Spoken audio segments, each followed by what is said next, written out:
History. First ever medal ng Choco Mucho Flying Titans. Maddie Modiag at Cici Rondina naging international star at nakatanggap ng award sa VTV Cup 2023. Kung gusto mo ng mga PVL updates and more volleyball content, just like, subscribe and hit the notification bell para lagi kang updated sa ating mga bagong videos.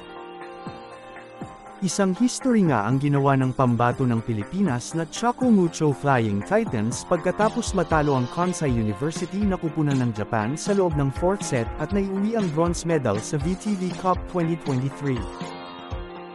Unang rason kung bakit naging history ang pagkapanalo ng Choco Mucho ay dahil sa loob ng halos 4 na taon na paglalaro ng Choco Mucho sa PVL ay hindi pa sila nagkaroon ng medalya.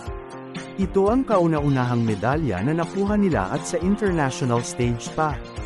Kaya napakalaking achievement talaga ito para sa mga Ube girls.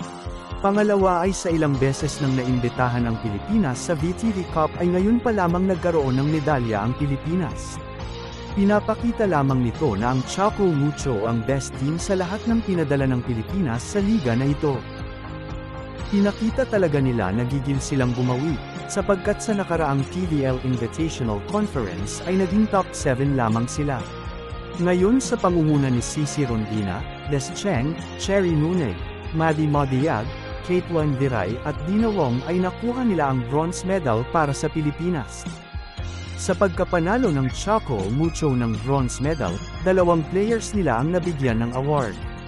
Una ay ang middle blocker ng Choco Mucho na si Maddie Modiag, nakatanggap siya ng award na First Best Middle Blocker.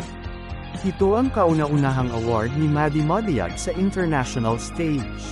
15 total blocks at 61 overall points ang ginawa ni Maddie sa loob ng 7 games.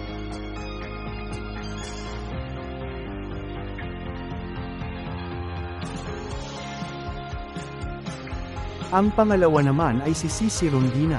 Si Cici ay nakatanggap ng Best Outside Spiker Award. Ito din ang kauna-unahang award ni Cici sa international stage indoor volleyball.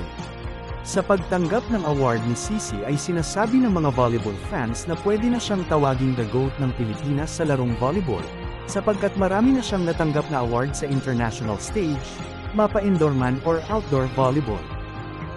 Sa pagkapanalo ng Choco Mucho ay nagkaroon pa sila ng magagandang record sa VTV Cup, ilan dito ay ang 128 points ni Cici Rondina sa loob ng 7 games, 7 blocks in 1 game ni Maddie Modiag laban sa Vietnam at ang 25-10 dominant win ng Choco Mucho laban sa Australia.